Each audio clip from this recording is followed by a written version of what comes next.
Bem-vindos, amigos. Bom dia, bom sábado, boa tarde, boa noite. Hoje não existe mais lugar ou hora para escutar a palavra de Deus. A igreja se tornou realmente universal. É uma alegria estar com vocês. O ser humano, ele se adapta, né? O ser humano se adapta.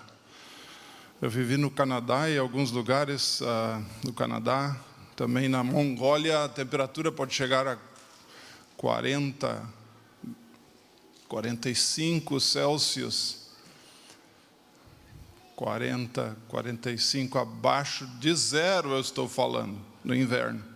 Mas trabalhei no Sudão também, que a temperatura chegava a 120 Fahrenheit ou a 48 graus Celsius na sombra, no verão. Mas o ser humano se adapta. E aqui estamos adaptados. E como aquela brincadeira, os animais olhando para o ser humano, o que aconteceu que agora os seres humanos estão com focinheira, como se diz, né? Aqui estamos adaptados. Esta é a realidade deste planeta. Nós temos que nos adaptar. Algumas coisas melhoram. E uma das coisas que a gente acaba apreciando mais durante essa pandemia é a música. Essa igreja se caracteriza pela música. Vocês não sabem o quanto faz bem. Aqui nós temos o nosso grande maestro, pastor Williams, sempre alegrando o mundo com a sua música. Amém. E as suas belas mensagens. Quem perdeu o sermão, vida e morte severina, está lá no YouTube, está lá no Facebook da igreja, aqui onde estamos. Vocês não sabem o quanto a música faz bem. E quando o conjunto, a Helenice estava cantando, eu até perguntei para a Helenice, você me empresta a sua letra? E uma frase aqui, para introduzir o tema dessa manhã: se o Eterno insiste em me redimir, creio que isso aqui é da Laura Morena, né, pastor Williams? Se o Eterno insiste em me redimir, que o orgulho não me venha impedir de querer chegar ao fundo do mar e ali deixar o lugar para as minhas mágoas, lançar para perdoar, me libertar e nunca mais lembrar. Mas isto só é possível através do ministério de Jesus. Nem eu consigo chegar ao fundo do mar. Aliás, aqueles que já mergulharam, eu tive o privilégio de aprender a mergulhar quando eu fui para a África. Tinha um chefe. Obrigado. Vamos falar claramente próximo da...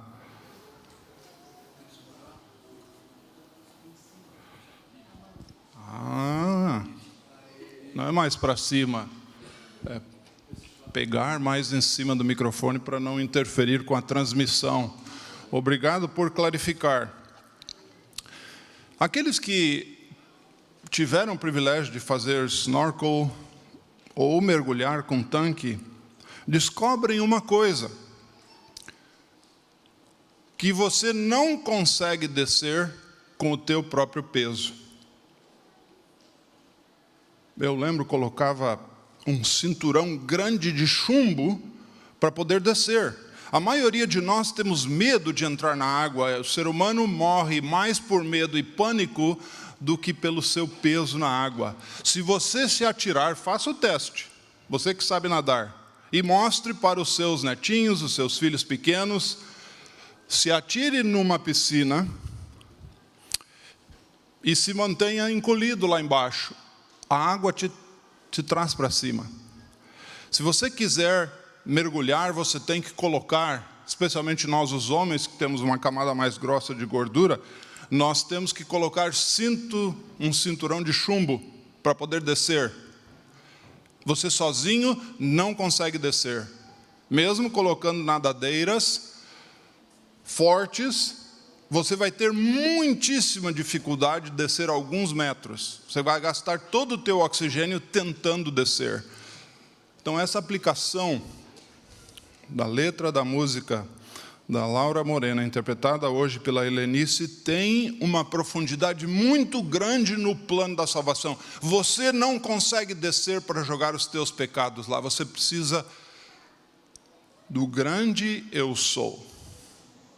Por que eu escolhi esse título, Eu Sou?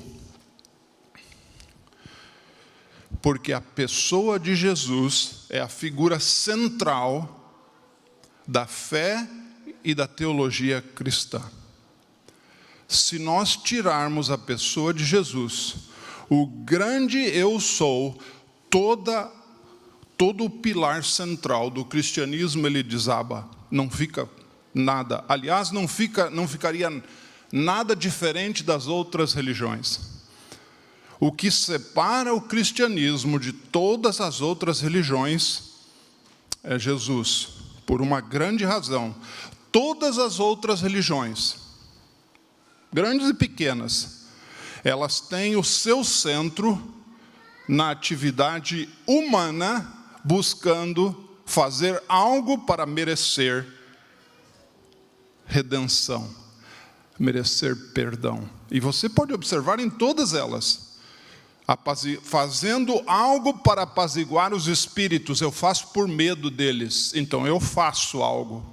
Eu dou oferendas, eu prendo velas, fazendo algo para demonstrar a Deus que eu sou bom, para Ele me abençoar. Eu dou esmola, eu faço penitências, eu oro.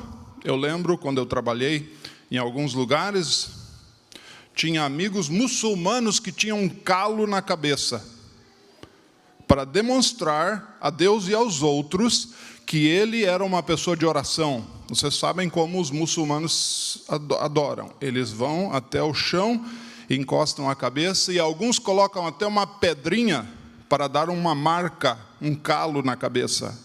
Eu estou demonstrando que eu sou bom. E nós temos uma descrição muito linda e um encontro muito bonito. E eu gostaria que vocês lessem comigo. Está no livro de Êxodo. Nós vamos ler Êxodo, capítulo 3.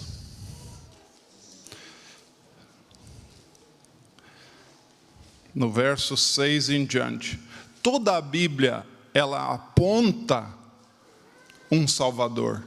Todo o sistema dos sacrifícios do tabernáculo no Velho Testamento, tudo apontava algo exterior, não interior ao homem como a sua própria solução, algo que alguém superior ao homem faria por ele, para que ele pudesse ser perdoado.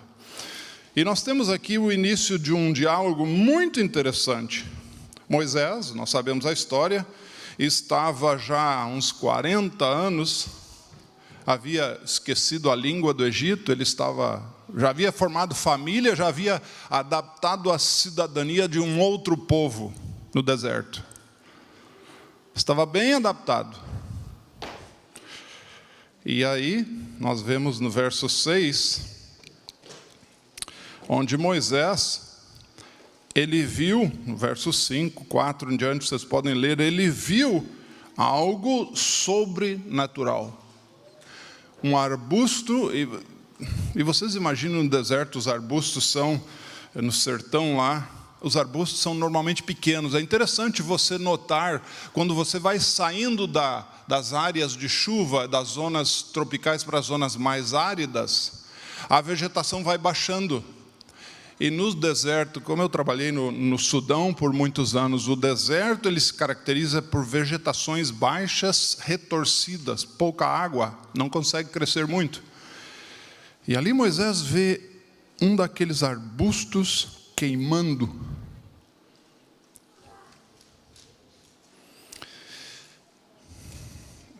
E ele ouve uma voz: tira os teus sapatos.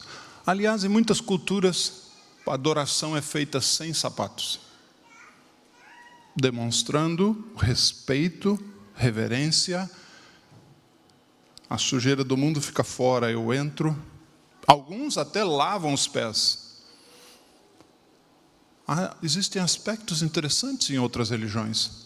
Lavam os pés para entrar na presença de Deus. Quem sabe vem dessa história bíblica, desta narrativa do encontro de Moisés com Deus. E no verso 6 diz assim: eu sou o Deus de teus pais. A primeira, depois de dizer, fique reverente na minha presença, tire o teu sapato, olha a descrição: eu sou o Deus do seu pai, o Deus de Abraão, o Deus de Isaac, o Deus de Jacó.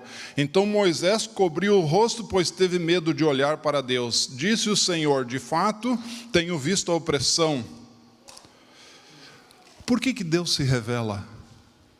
Porque Deus sente a necessidade do homem. Aqui está toda uma narrativa. Por que Deus se revelou a Moisés? Não tem nada a ver com Deus querendo aparecer, como nós, os seres humanos, fazemos. Deus estava querendo libertar. Mas seguimos aqui. Moisés, porém, respondeu, depois de Deus dizer a Moisés: olha, eu tenho uma missão para você, a tua missão é participar comigo na libertação do povo. E Moisés: não, mas Senhor, quem sou eu? Porque Deus falou: vai e volta ao Egito. Moisés, porém, respondeu: quem sou eu para apresentar-me ao faraó e tirar os israelitas do Egito? Quem sou eu? Eu não sou nada. Moisés reconheceu a realidade dele. Eu não sou nada. E Deus disse a Moisés: eu sou o que sou. É isto que você dirá aos israelitas: eu sou, me enviou a vocês. Inclusive depois, nós temos várias declarações que Deus diz a Moisés, e Moisés fala a Faraó, quando perguntou: e quem te mandou aqui? Você é embaixador de quem? Eu sou. Eu confesso que quando eu era jovem, até hoje, esta expressão, eu sou, ela não soava bem para mim. Eu queria algo específico e algo concreto. Eu sou, em vez de eu sou Deus, o grande Deus, o maravilhoso, eu sou o todo-poderoso. Mas essa expressão eu sou, na minha cabeça faltava algo. E eu não entendia isto e descobri que o grande eu sou é a melhor expressão que existe para Deus. Por quê? Porque no Novo Testamento você entende esse eu sou em muitas e muitas formas. E aí, eu pergunto a vocês, me ajudem? Eu vou começar dizendo eu sou o bom pastor. Eu sou a verdade. Eu sou a videira. Eu sou. E aí vai. Eu sou o primeiro, eu sou o último, eu sou a água da vida, eu sou o Cordeiro de Deus. E veja vocês como a cabeça vai trabalhando, né? E essa expressão, eu sou, a Moisés, tem um outro significado no Novo Testamento para mim. Ela é completa, ela é ampliada e ela é colocada de tal forma que agora eu entendo que esse grande eu sou, o grande Yahweh, Jeová, o grande Deus que criou os céus e a terra, é esse que tomou a nossa natureza, que se tornou Deus conosco, que se humilhou. Veja só como a nossa parte psicológica coloca Jesus, tenta, ou seja, é tentado, e isso é devido à nossa natureza, é tentado colocar Jesus num degrau inferior até da Trindade. Mas Deus, na sua grande onisciência, intencionalmente fez com que olhássemos para Ele, Deus, plural. Veja só, não com distinção, apenas com a livre e espontânea vontade de se humilhar por nossa causa. Porque esse Jesus, esse manso e humilde Cordeiro que veio revelar quem Deus é o grande eu sou que fundou. Não fundou uma igreja, não fundou uma casa, estabeleceu, não criou uma árvore, que fundou a nossa galáxia, que planificou a órbita das bilhões de galáxias com bilhões de estrelas dentro. E esse grande eu sou desceu à nossa realidade e se tornou um de nós. A vida, morte e ressurreição de Jesus nos dão uma dimensão completa do amor de Deus. Os principais livros digamos assim, da inspiração profética da Igreja Adventista são 5, os principais que nós poderíamos dizer. Eles começam a primeira fase do livro Patriarcas e Profetas, de Ellen White, começa com... Qual é a primeira frase desse livro? Deus é amor. E a última frase do livro O Grande Conflito, depois de todo o conflito entre o bem e o mal terminarem, qual é? Deus é amor. Ficará mostrado ao universo inteiro que na pessoa de Jesus, Deus demonstrou amor e justiça de uma forma perfeita. Eu estava no norte do Sudão em 1985, final de 85 e 86, e eu me deparei com uma nova religião. E muitos aspectos interessantes do islamismo me chamaram a atenção. Eles tinham muita semelhança com as histórias que nós conhecemos do Velho Testamento. Um dos feriados mais importantes do islamismo é o sacrifício do cordeiro, da ovelha. E eu fui convidado a uma festa para celebrar no final do Ramadã o sacrifício e no café da manhã, que começa ao pôr do sol, eles celebram, e ali estava cordeiros ovelha, cordeiro assado para comermos, e eu perguntei a um amigo, a gente sempre tem amigos em muitos lugares do mundo, né? Por isso a Bíblia diz que Jesus é um amigo mais chegado que um irmão. Os irmãos às vezes estão longe. E eu fiz uma amizade muito grande com um líder espiritual de uma comunidade, a gente chama de sheik, e perguntando a ele os significados, ele falou: lembra da história de Abraão? Deus pediu que ele oferecesse um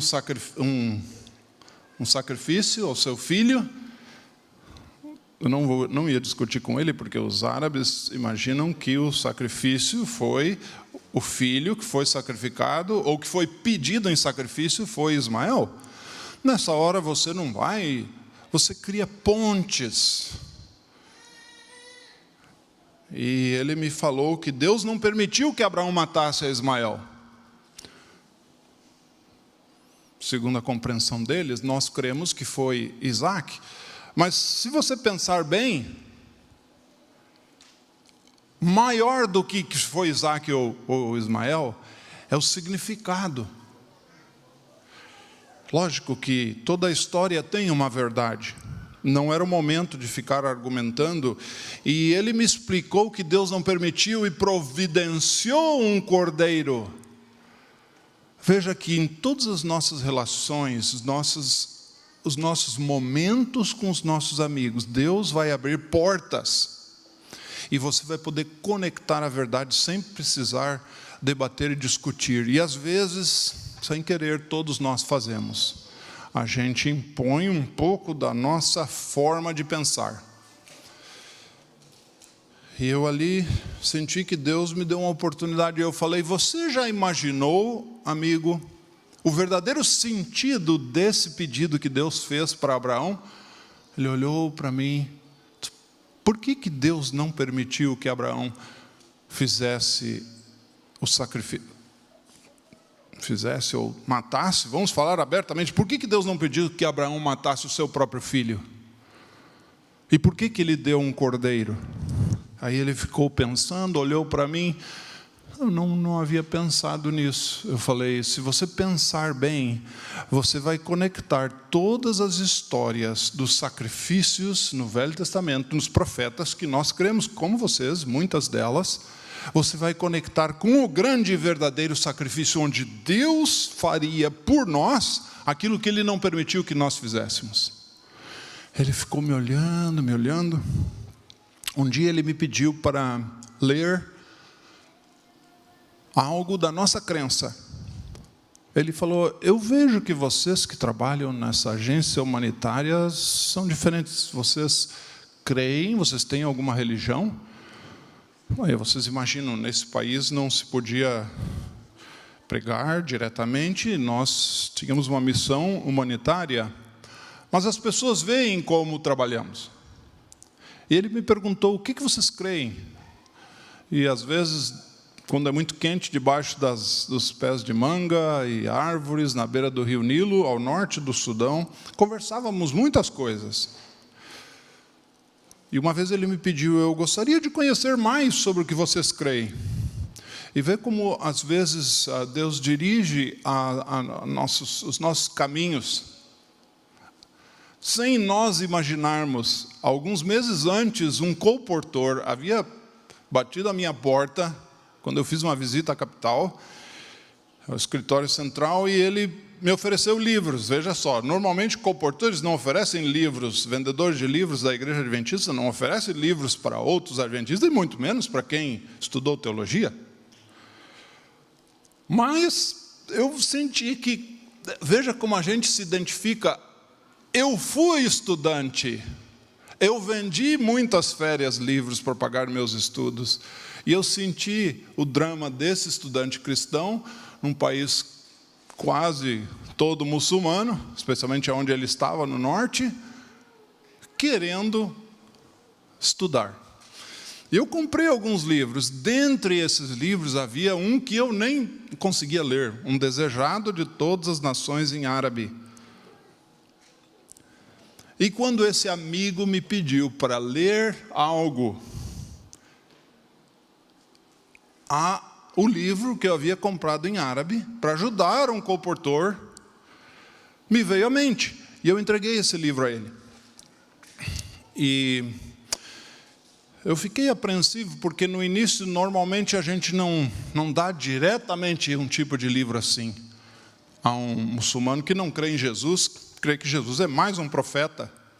Eles creem, os muçulmanos têm muito respeito por Jesus, eles creem em Jesus, têm respeito por Jesus mais do que às vezes os próprios cristãos têm, cristãos nominais. Mas não creem que Jesus é Deus.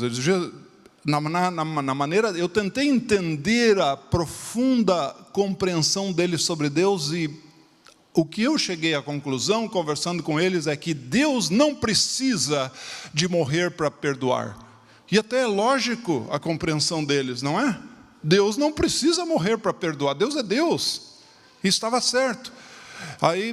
Então eu descobri também que dentro desse diálogo você pode ir mais longe, mas eu disse, mas vocês creem que Deus é todo poderoso, Ele pode fazer tudo? Sim, sim, absolutamente. Deus pode fazer o que Ele quiser? Sim, pode. Se Deus quiser descer como um de nós, nascer no ventre de uma mãe, Ele pode? Aí a pausa e o silêncio. Se Ele quiser, Ele pode. Eu falei, esse grande eu sou se torna um de nós.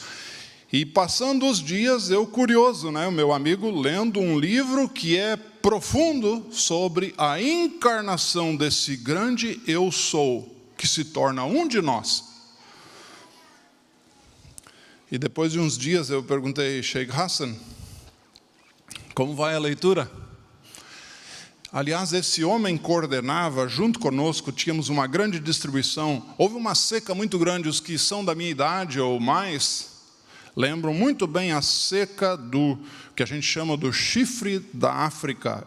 Etiópia, Somália, Sudão, naquela parte norte-leste da África.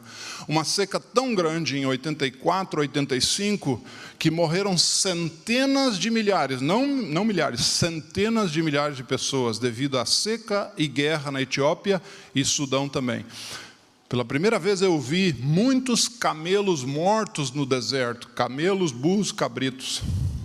Os beduínos perderam a possibilidade, a maioria deles, dos nômades, falamos beduínos, perderam a possibilidade de viver no deserto. E a gente aprende muitas coisas trabalhando nesses lugares. Existem poucas épocas durante o ano que cai uma pequena chuva. E às vezes à noite um sereno forte, dependendo de alguns meses, e cria nas plantas uma umidade muito grande. E os animais, gazelas e outros animais do deserto, comem aquelas plantas com a água. E os beduínos vão migrando em pequenos, o que eles chamam de wadis, que são rios secos, que 1, 2, 3 vezes por ano chove e alaga um pouquinho, cria arbustos, pequenas gramíneas, diríamos assim. E os animais vão migrando e eles sobrevivem, e esses beduínos vivem dos animais. E a seca foi tão grande que a maioria desses animais morreram, e os beduínos foram forçados a irem para a beira do rio Nilo, onde haviam comunidades de pessoas tradicionais, não nômades, pessoas, digamos assim, urbanas, pequenas comunidades ao longo do rio Nilo.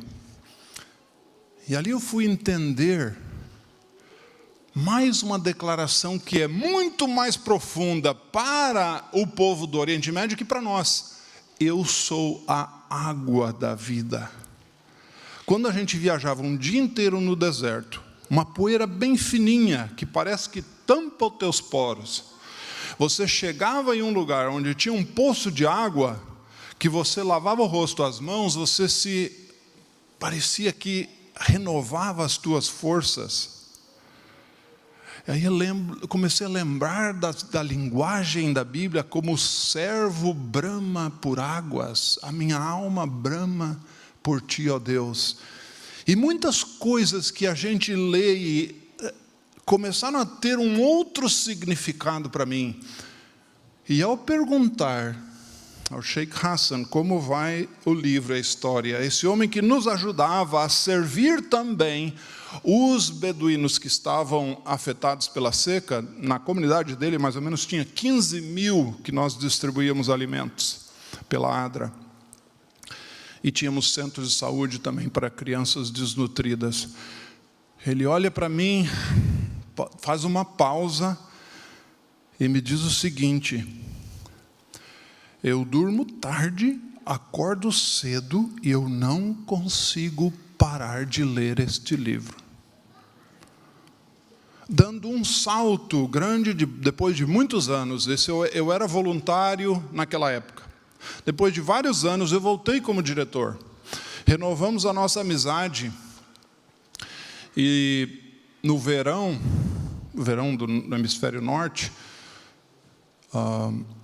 nós viemos de férias, nasceu a nossa filha mais velha, a esposa veio uns meses antes foi ao Brasil.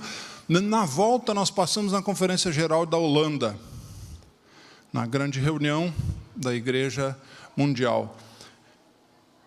E antes de havermos saído de férias, em maio, junho, por aí, eu visitei o meu amigo Sheikh Hassan no hospital. Ele estava doente, eu não sabia o que ele tinha, ele estava no hospital. Visitei algumas vezes, perguntei o que ele precisava, ele disse, olha, está chegando o frio depois, à noite às vezes, maio, junho ainda era, ele já estava no hospital já há alguns meses, e janeiro, fevereiro ainda, já é frio no inverno, à noite. Interessante, né? A temperatura oscila muito no inverno. Durante o dia pode chegar a 40 graus, 30, à noite, falando em Celsius, à noite pode chegar a 4, 5, 10 graus. Então ela oscila muito, e à noite ele disse que tinha frio, eu dei um cobertor, e aí eu perguntei, Sheikh Hassan, o senhor sabe que eu tenho muitos livros? O que você gostaria de ler nas suas horas vagas? E ele falou para mim assim, você sabe o que eu quero ler. Eu comecei, em algumas culturas, a gente bem direto, dá volta, né? Eu gostaria de ler sobre liderança, sobre família, sobre isso, e fui, que histórias você gostaria? Ele olhou para mim e disse, você já me deu um livro, você sabe o que eu gosto de ler. Se você tem mais daquela autora,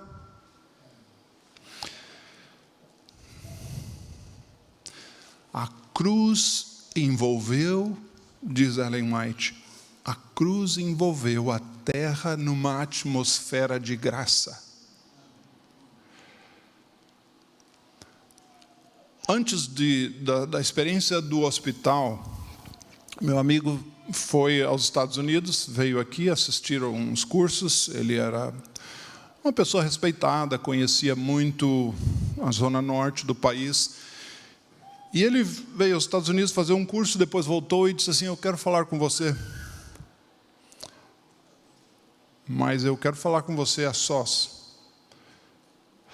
Interessante que alguns assuntos, em algumas culturas, as pessoas não falam junto com outras, eles têm medo, suspeitam que os outros vão julgá-los. Ele disse, eu preciso falar com você. E eu sei que você guarda o sábado e eu acho que vai ser o melhor dia para conversarmos com você. Eu convidei ele para almoçar e à tarde conversamos. Ele começou assim, mais ou menos. Eu pensava que nós, os muçulmanos...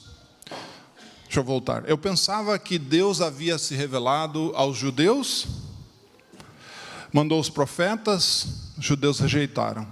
Depois Deus mandou mensagens de profeta aos cristãos, e eles rejeitaram. E eu pensava que o islamismo é a última mensagem para o mundo. Mas quando eu visitei os Estados Unidos, eu visitei a igreja de vocês, eu visitei outras igrejas, e eu visitei as mesquitas muçulmanas nos Estados Unidos. A minha cabeça deu uma pirada. Na minha comunidade religiosa, eu escuto a justiça de Alá, a vingança de Alá, os inimigos de Alá, de Deus, porque Alá é Deus, a tradução de Alá é Deus. Se você estiver num grupo de muçulmanos que fala Alá, não tenha medo de falar Alá. Algumas pessoas têm um preconceito. Alá, tradução de Alá, assim como God, tradução é Deus, Alá, é Deus em árabe. E ele falou para mim, mas eu fui na comunidade cristã e eu escutei de esperança, de amor, de perdão, de aceitação de união. Eu fiquei pensando comigo, eu nunca havia escutado algo assim de um cristão. A gente só entende às vezes o que nós temos quando nós perdemos. Vivendo ao norte, numa comunidade e uma religião diferente, não tendo igreja para participar, eu tive o privilégio de comparar. E eu descobri que a mensagem do grande eu sou a resposta às tuas mais profundas inquietações. E quando tudo falha, eu sou aquele que paga a tua conta. Quando você sai com dívida, eu vou lá e pago. Quando o juiz te condena, e existe um acusador dos irmãos que constantemente nos condena, eu vou lá e pago a tua pena. Eu ofereço a minha pessoa para o juiz, para entrar no cárcere e viver e pagar a pena do teu pecado. Essa compreensão do grande eu sou, que a mensagem bíblica oferece, ela é única do cristianismo.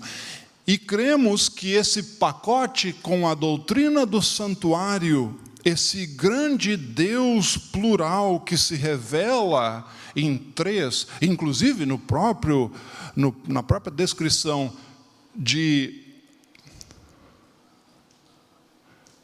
em árabe, Deus é plural.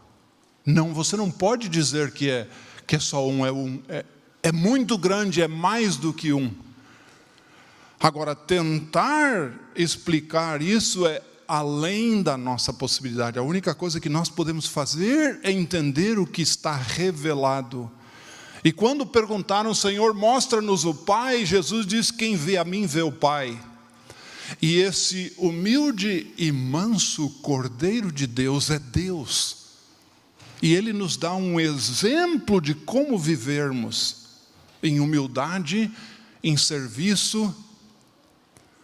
Não tomou, como dizem Filipenses, não tomou ser igual a Deus. Ele não quis usurpar quando Ele estava conosco.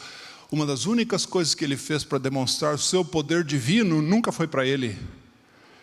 Foi para os outros, perdoar pecados. O resto Ele dependia de Deus. E esse grande eu sou oferece a você e a mim uma nova vida de esperança.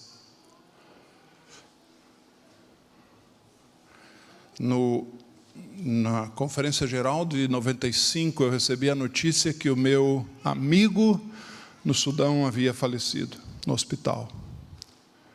Antes de eu sair de férias, ele me chamou e disse assim, o que as escolas de vocês ensinam?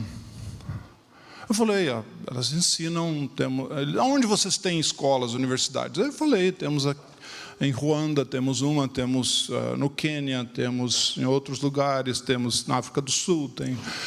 Eu falei das nossas escolas, ensinamos enfermagem, administração, e fui nomeando, né? E a gente vai dando voltas, né? Ele falou, o que mais? Eu falei também, um dos, digamos assim, do core, do coração das nossas universidades é o estudo de Deus e do plano da salvação de Deus. Nesse ponto você não esconde mais um amigo que já conhece tanto de você, aliás, que orava conosco. E uma vez me pediu para orar por ele. Olha olha a oração dele que ele pediu. Que eu encontre uma esposa. Eu já tive 3 ou 4, divorciei todas. E elas também não queriam mais viver comigo. Mas que Deus, você pode orar para mim, pode orar para que Deus me ajude a encontrar uma esposa. Vocês já imaginaram isso? Uma pessoa de outra religião pedindo a você que ore por ela? A religião, irmãos, ela vem como uma consequência. Ela tem que ser vivida nas nossas relações. Ela tem que ser demonstrada. E aquilo que nós pensamos que é a religião já foi vivido muito antes de falarmos de religião. E o resto é consequência. E eu sei que ele, nesse diálogo sobre estudos, ele falou, quando eu falei, o principal foco de ensino que norteia todas as outras matérias e outros aspectos acadêmicos, é a compreensão de Deus e do seu plano de salvação. Ele falou, isso eu quero estudar. Um homem já de quase 60 anos. Isso eu quero estudar. A graça e o conhecimento de Deus estava em Jesus. E para mim é muito lindo a declaração do primeiro capítulo, aliás, é o primeiro ou segundo parágrafo do livro Desejado de Todas as Nações, onde Ellen White diz o seguinte, que Jesus é o pensamento audível de Deus. Jesus é o pensamento audível, tornado música nos nossos ouvidos. Você já pensou poder ler os pensamentos da tua esposa, do teu esposo, da tua filha, do teu filho, do teu amigo, do teu chefe? Já pensou você, antes de chegar no trabalho, vou parar meu carro aqui no estacionamento e vou ler o que o meu chefe está pensando agora? Depende de como ele está pensando, eu entro no escritório assim ou assim. Uma vez uma secretária falou para mim, eu vou te dizer o dia que você pode marcar uma reunião com o chefe. Ele às vezes vem. Você já imaginou poder saber os pensamentos de alguém? Que mais você queria de revelação dessa pessoa? O que mais? As emoções, como a gente fala, a música é o colorido da alma. Você imagina ler e entender os pensamentos de alguém? Agora imagina ler, ver a Deus através dos seus pensamentos. Essa é a pessoa de Jesus. E esse é o grande eu sou, que lançou os fundamentos da terra. E que falou a Moisés, eu sou. E que depois se torna todo o grande eu sou. Eu sou a vida, eu sou a verdade, eu sou o caminho, eu sou o cordeiro, eu sou a porta, eu sou o leão, eu sou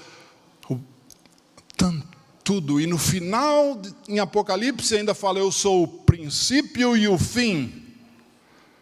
O primeiro e o último, alfa e o ômega.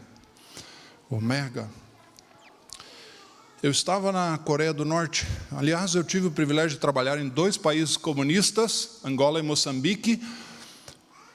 Visitei mais 2, pelo menos, comunistas, Cuba e Coreia do Norte.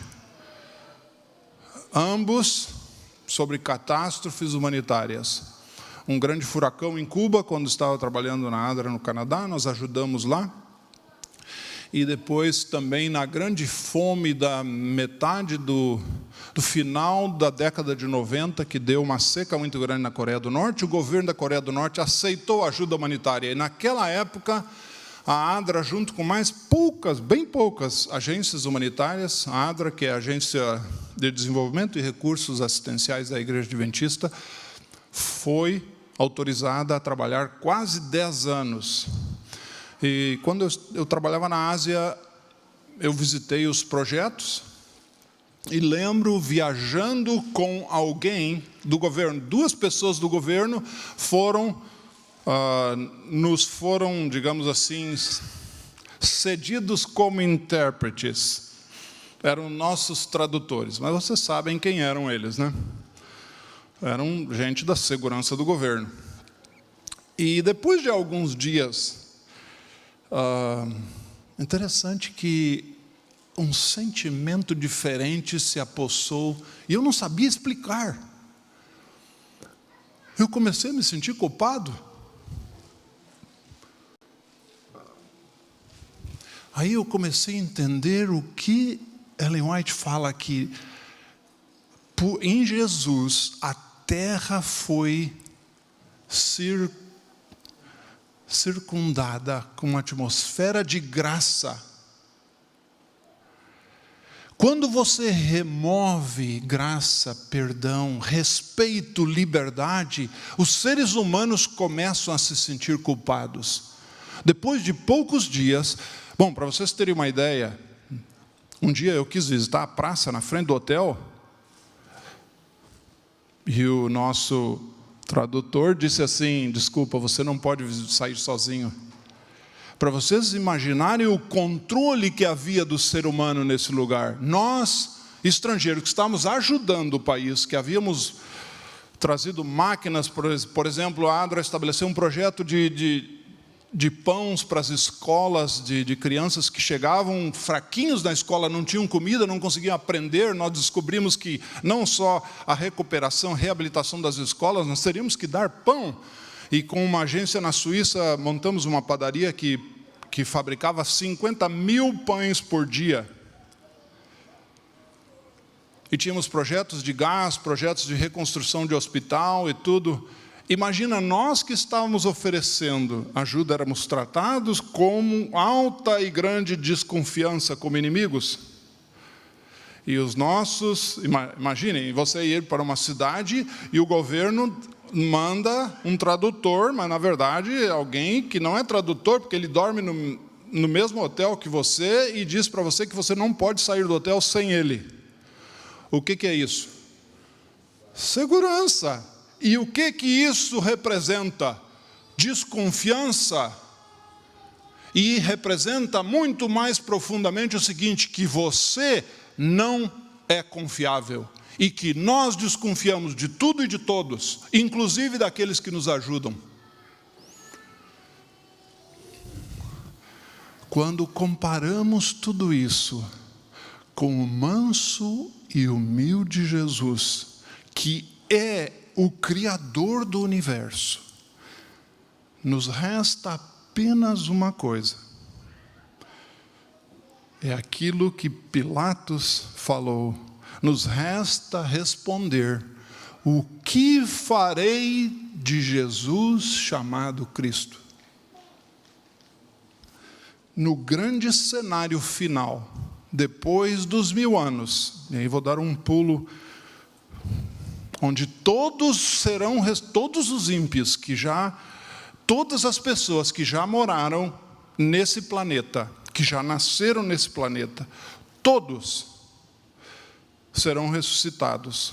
Uns já estarão ressuscitados, e vocês sabem o que eu estou falando. Quando Satanás pela última vez tenta enganar, mas não vai ter sucesso, porque ninguém mais vai obedecê-lo. No final eles verão, quando ele tenta invadir a cidade, e que a sua natureza não sabe fazer nada mais, e também daqueles que o seguem, não sabe fazer nada mais do que desafiar constantemente a Deus, Jesus é erguido acima, ou ele se ergue agora como o Rei dos Reis e Senhor dos Senhores, acima da cidade.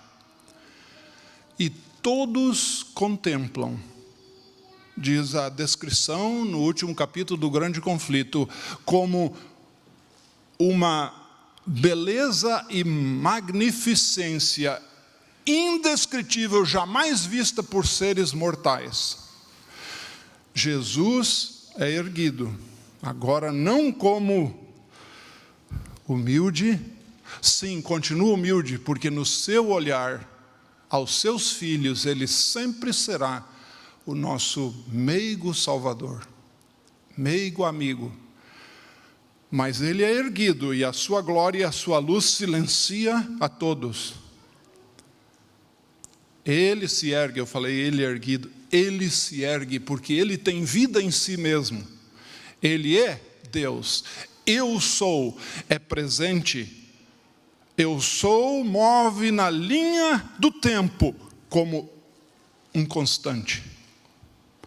Ele se ergue, e toda a cena da rebelião, da desobediência, toda a cena das falsas e muito sutis insinuações de Satanás no céu, e a queda do homem, a rebelião dos anjos, a rebelião da humanidade, Todo o plano da salvação é mostrado como se fosse um filme. Aliás, nós sempre vemos filmes mais modernos, filmes mais interessantes. Vem os 3Ds e vem outros. Nunca o ser humano viu tal filme. Deus, se nós que somos mortais, finitos, vivemos 80 anos, imagina o Deus eterno que criou tudo isso, pode fazer essas cenas de todo o grande conflito, onde esta pequena poeira no universo levou o Deus Criador a encarnar e viver como nós, que por amor, lembrem, Deus é amor. Ele não dá amor, Ele não, agora assim, Ele é amor. Quando a Bíblia diz é o mesmo verbo do eu sou, é presente, é constante. Não foi e não vai dar quando tiver vontade depois que Ele acordar, não, Ele é amor. E esse grande Deus vai se revelar pela última vez aos ímpios, porque Ele vai continuar para toda a eternidade se revelando, e nós vamos descobrir, como diz a Bíblia, sobre esse mistério da encarnação para toda a eternidade. Mas ali, no final do milênio, quando Jesus é erguido, todos verão o plano da salvação, tudo que Deus fez, o respeito à liberdade que Deus tinha para com você e para comigo. Quantas e quantas vezes Ele apelou a nós, e respeitando como esse Deus, não como um regime da Coreia do Norte, que não respeita. Inclusive, se você tiver uma Bíblia na Coreia do Norte, você pode ir preso, se eles descobrirem, você pode ir preso e prejudicar toda a tua família, que podem te enviar a um campo de concentração, e você vai ter sorte se você vai viver. Um Deus que não faz isso, um Deus que respeita. Até mesmo as pessoas dizerem, não creio, não existe, isto é história da carochinha. O ser humano constrói, cria, desenvolve coisas que só demonstram inteligência. Isso aqui demonstra a inteligência do ser humano. Nada que está aqui dentro é o resultado de acaso, de milhões de anos, mas de pura inteligência. Mas se recusa a aceitar que há um ser inteligente que o criou. E muito menos, ou muito mais, se recusa a aceitar que este ser tão grande consegue unir amor e justiça e demonstrá-la na cruz, onde a minha dívida é paga. E naquela cena final, onde Jesus é erguido e todos contemplam, todos os joelhos vão reconhecer: justos e retos são os teus caminhos, ó Deus. Até mesmo Satanás. É interessante que Deus não destruirá ninguém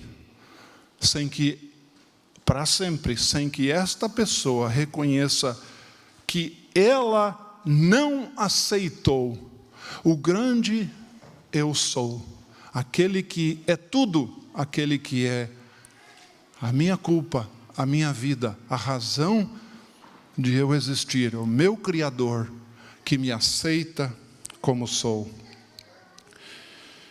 Durante a guerra da Síria, que ainda em algumas partes se estende, aliás, se você quiser ver um filme muito interessante,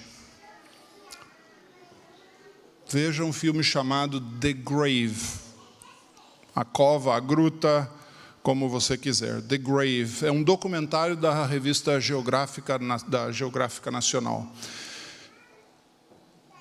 A cidade de Gulta teve um constante bombardeamento, e até foi lançado gases que mataram muitas crianças e muitas pessoas.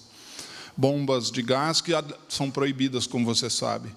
Um grupo de médicos liderado pela doutora Amani, uma pediatra que no seu coração não conseguia ver as crianças sofrendo tanto, decidiu trabalhar nessa cidade e construíram um hospital underground, subterrâneo praticamente, com entradas e também para evitar, digamos, durante os bombardeamentos, eles tinham mais uns bunkers subterrâneos.